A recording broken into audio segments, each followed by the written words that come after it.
You've done the EMS, you've had your medical days, behind you and everything. You've spent a lot of time there. We just talked, you did 16,000 or so, different calls and everything. How do you transition from medicine into raw foods and raw milk? Well, after 16 years of doing 24-hour shifts and teaching paramedics and mentoring and precepting and teaching and all that stuff, you come to a point in your life where I've seen humanity. Mm, I've seen humanity in its barest form, in most emotional, destroyed, wounded place. And I've experienced that. So when you get to that point, you say, okay, is this going to be my entire life? Am I going to do this for the rest? Or am I going to do something else to fix it, right? right. And so my grandparents had passed away in the late 1990s and left 1,000 acres of land for my brothers and I. And my brothers didn't want to farm. They were off doing venture capital stuff and alternative energy stuff and Silicon Valley stuff, doing very successful things. And, I was kind of done with 24-hour shifts and dead bodies. And it was like, I need to change to implement what I've learned into something new. So we took over our family farms and we decided we were going to serve people, not the processor. And that was the critical foundation of everything that led me to raw milk. Yeah.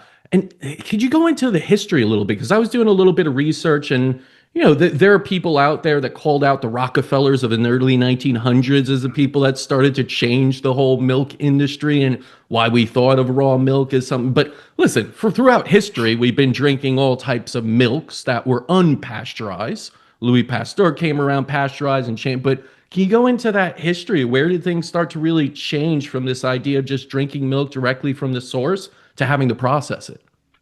Great question. Foundational question to the whole discussion.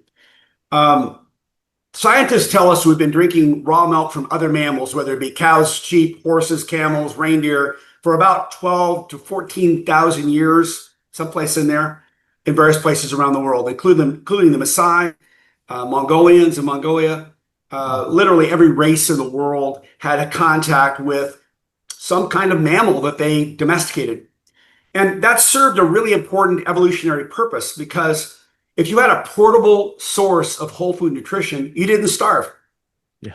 You didn't have to hunt, fish, or farm or gather. You had your food right there on four legs. And if you had grass and you had sunshine and some rain, then you had food today and the babies would thrive. And so if, the Hindus said that the cow was the mother of the universe because if the mother human died, the cow would nourish the baby, fully nourish the baby.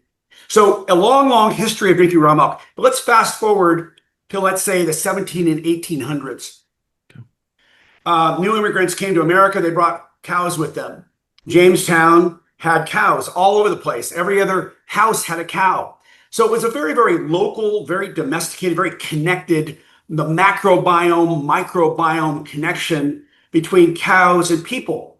And the water was fresh and the grass was green and there's plentiful places for the cows to be in a natural environment. That was the 1700s, early 1800s. Now, fast forward late 1800s or begin, let's say 1812, the British blockade of the West Indies. We no longer had rum. So we started creating our own rum in distilleries in downtown Boston, New York, Philadelphia, Chicago. And at the same time, we started bringing the cows into the town to feed the people that were aggregating in the cities and creating population and leaving the farms. Well, those conditions shifted everything because you no longer had the clean water, the green grass, the environments that were fairly clean with sunshine and connected to people out in the countryside. Now you had cows in filthy, absolutely horrendous conditions in downtown brewery dairies. They were eating this brewer's distillers grains mash, which came from these breweries making rum. And you didn't have any clean water, no flushing toilets, typhoid fever, tuberculosis was rampant. And you had this filthy milk, distiller's milk, which wasn't even white. It didn't have much cream. It was kind of grayish blue and kind of an ugly, it was filthy. There was no chilling, there was no testing, there was no clean water. And as a result, 30 to 50% of the kids would die during the summertime when this milk was being distributed to feed people throughout these cities. It was disgusting. So that's the dark history of raw milk and why it has the reputation that's exploited today. That was the filthy set of conditions that needed a solution. Well, in the late 1800s, boiling milk became the thing to do with that kind of milk in downtown, big mega metropolis with all these cows that were aggregating these cows. So boiling the milk solved the solution mostly.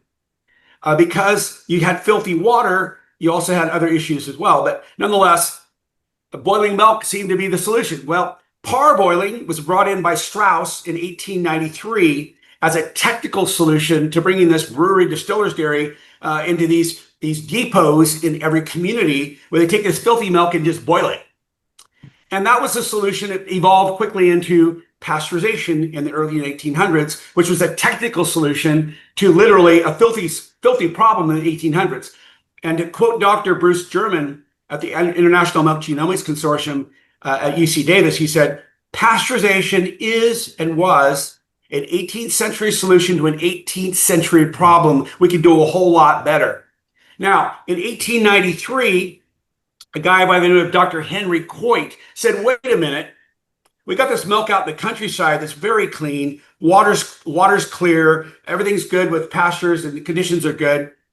Why don't we just bring that milk in on ice and serve people and not have these problems? And he established something called the AAMMC, or the American Association of Medical Milk Commissions.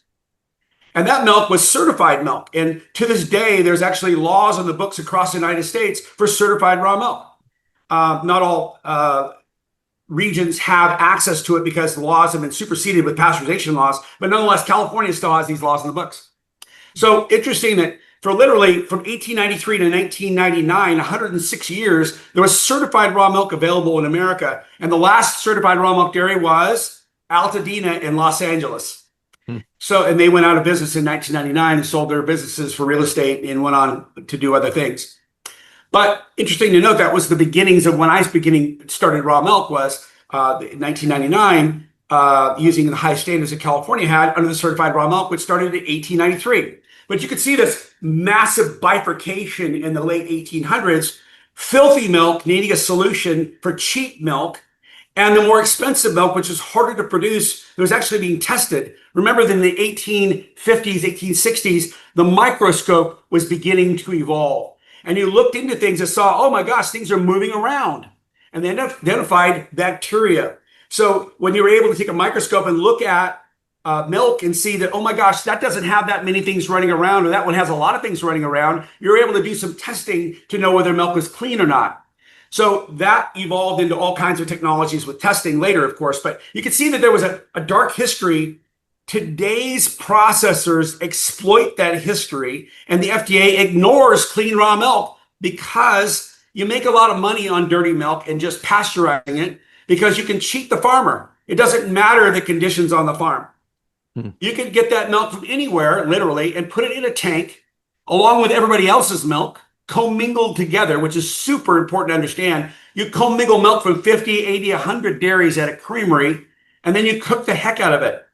And that's how you make modern pasteurized milk.